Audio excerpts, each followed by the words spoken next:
Okay, 20.3 is 18.4. Yeah, nice. Yeah. 21.15.9 deadlifts, handstand push-ups into a 21.15.9 deadlifts and a handstand, a 50-foot handstand walk at the end of each round. What are your thoughts on this, Anthony? Yeah, so first off, we'll just cover a couple of points of the standards. So with the deadlift, it's a new standard this year, basically to try and stop people getting that big bouncing off of the floor. So your arms have to stay straight through the whole of the deadlift. So just watch that when people are trying to obviously speed through those deadlifts as quick as possible, that your arms don't start bending at that bottom position to get a little bounce off the floor. There's really no reps. Then with the handstand walk, making sure that those hands and fingers are behind the line before you start kicking up, okay? You don't want to get no rep there either. And then with actual handstand push-ups, we come back to that 2018 standard of measuring the forearm above the head. So a little bit of a tough standard there, so we'll see how it plays out compared to previous years.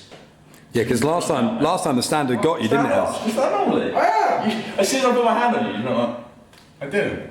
Last time my big bum got in the way. It did, and I was just... Up there. Okay.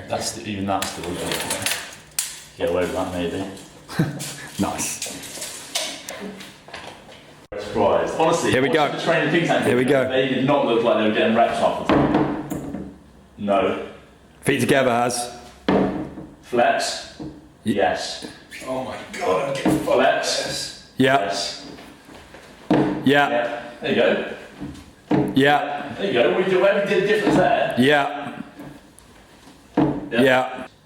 Okay, let's talk a little bit about the scores then. So we'll talk about this in a bit on what previous people have done. What we're looking at now is that we're thinking that elite individuals in this workout are going to be going sub 830. Really good. You're going to be getting over 155 plus reps. Whereabouts is that? The 155 reps is around that 9 handstand walk into deadlifts. Okay. Okay. And then we're going good score with 130, and then the majority of people is going to be between 90 and 120. Back in 2018, only 4 men and 4 women in the UK finished this workout, so it's kind of showing that... That's wrong. Is that incorrect? That's 4 and 5. We're going for a retcon.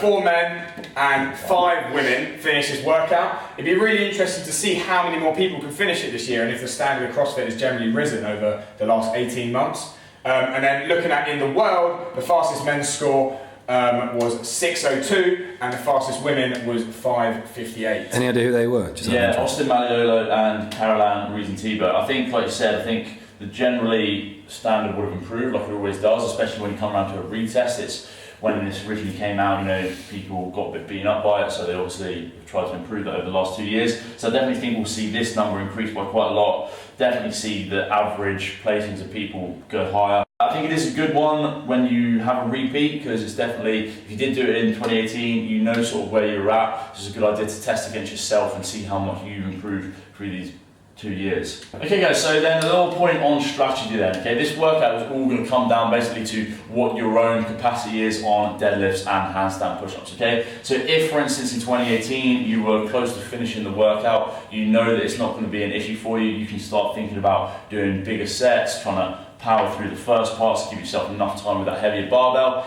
If you struggled and didn't finish the first diam, then you've got to think about breaking up a little bit more. So all is going to be on what your own ability is. So we're going to say, guys, if that 143 deadlift is heavy for you, okay? I broke my back. What do you mean by that? My back is broken. What, a vertebrae or what portion? Spinal.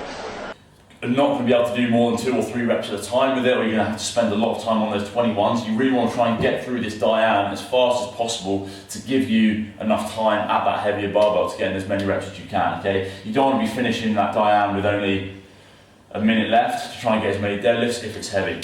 Equal way plays round for the handstand push-ups, guys, okay? If you're going to struggle and you're not going to be able to handstand walk, you want to try and take this first part maybe a little bit steadier so that you can hammer through those 21 deadlifts at the heavier weight and give yourself enough time to try and get some handstand walks in there. Maybe PR, maybe try and get back to that 15 deadlifts at the heavier weight again.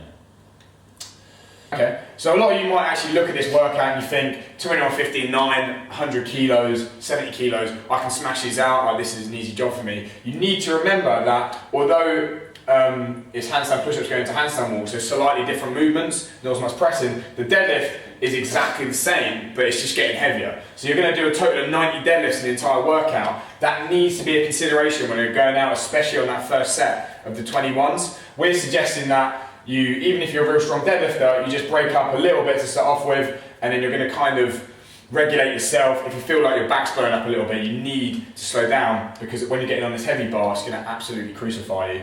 Yeah, 100%. You want to try and break up the deadlifts nice and steady, and then try and power through these handstand push-ups, because at the end of the day, you're going handstand push-ups, and the second part is handstand walk. Of course, it's going to have shoulder fatigue, but it is a little bit of a different movement. You can finish that last handstand push-up, turn around, and go straight into those deadlifts. You don't want to have to take time from that back blowing up from going out too hot to begin with. So pacing from the off, guys, is really going to be important, even on a short workout like this.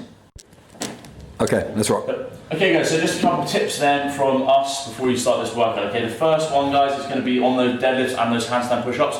Don't over control the eccentric, and what we mean by that is you want to obviously load down as quick as you can, but safely, okay? So we spoke about the standard, not bending your arms, you don't want to get that big bounce, but equally, if I'm finishing a deadlift and I'm trying to really stay in control all the way down, it's a lot of time on this tension from my hamstrings and my back, so it's just going to tax us even quicker. The same on the handstand push-ups, we don't want to really slowly lower to that head.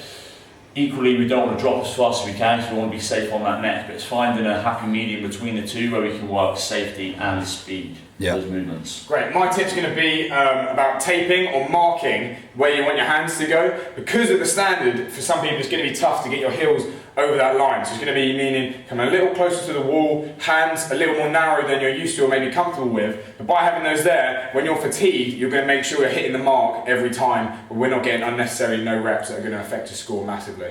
Yeah, perfect. And then lastly, on those handstand push-ups as well, just if you are, as Harry said, going to struggle with that standard, just thinking about in that top position, making sure you really try and flex your feet as much as you can. You're not pointing those toes, just to give you a couple extra inches or centimetres to help get over that mark, so you don't get no reps all over the place.